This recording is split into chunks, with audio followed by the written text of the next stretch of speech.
And for more on the Attorney General's testimony, I'm now joined by the top Democrat on the House Intelligence Committee. He is Representative Adam Schiff of California.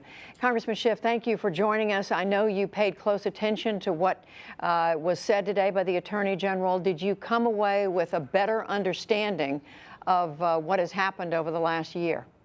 I did, and what was notable to me was the degree to which the Attorney General really corroborated what is, I think, the most significant of the meetings that James Comey testified, and that is he did corroborate that there was a meeting of many people in the Oval Office, and although he didn't say it was at the president's instruction, it was pretty clear that it was.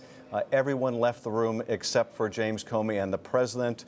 And the Attorney General acknowledged that he did linger, that he was one of the last, if not the last, to leave the room, and also corroborated the fact that the following day, Director Comey told him he was essentially uncomfortable with something that took place in that meeting.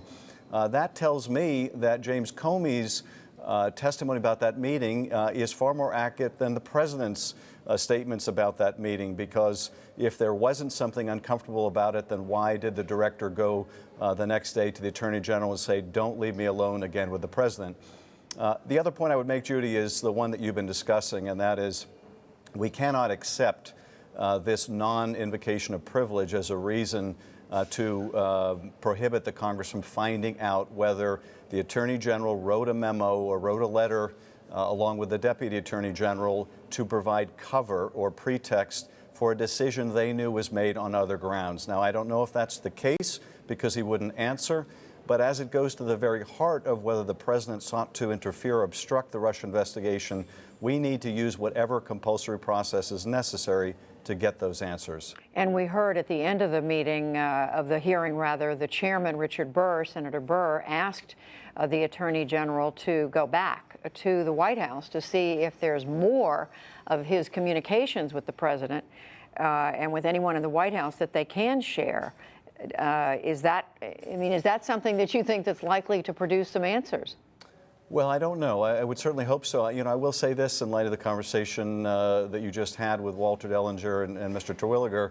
A couple things. First is the questions that were asked of the Attorney General were all easily anticipated. So there were no surprise questions here. There was no reason why the White House could not have instructed the Attorney General whether they were going to invoke privilege or not. So I don't buy the idea that the Attorney General couldn't know in advance whether he needed to invoke the privilege. They didn't want him to. They didn't want the optic of it, and that's not a good reason for refusing to answer the questions. But more than that, if the Attorney General allowed himself to be used as a pretext to give justification for a firing that was made on other grounds, that not only violates his recusal, it also potentially violates the law or is a highly unethical practice, and we need to find out whether that's the case. So we don't know, but we have an obligation in our investigation, Bob Mueller will in his, to get the answer. Well, how do you get beyond his refusal to answer, though? I mean, if he is saying these were privileged communications that I had that stand on precedent at the Department of Justice, whether they're written down or not, how do you get through that? Well, I think the process, if we're going to live up to our institutional responsibility in Congress, is to go back to the White House and say, we want answers to these questions. Are you invoking the privilege? And if they're not, we need to bring the Attorney General back before either our committee in the House or before the Senate committee and demand answers to those questions. If they do invoke privilege, then we may need to litigate the contours of that privilege. The privilege cannot be used as a shield to protect or hide potential impropriety or illegality. So we may have to go to court to pierce that privilege. But we do need to get to the bottom of this. We have the power as an institution to do it, and I think we have an ethical obligation and responsibility of the country to do it.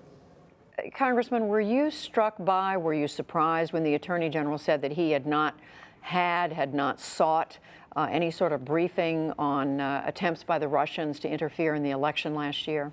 I was struck by it, certainly during his time in the Senate and as a member of the Armed Services Committee. When we have a hostile power, Russia, interfering in our internal affairs, you would think he would have an interest in that. But more than that, it was an echo of Director Comey's testimony also, that the president showed no curiosity, no interest, no concern over the Russia hack. The only element of it that concerned him was how it might impact him personally. That says, I think, a lot about where the president is coming from, but it was quite jarring given this was an attack on our democracy by a foreign power. Congressman, another thing I saw late this afternoon after the hearing concluded that Senator Dick Durbin, who of course is in the leadership among Democrats in the Senate, was saying that the Attorney General should step down based on his testimony today, in his performance in office. Would you go that far?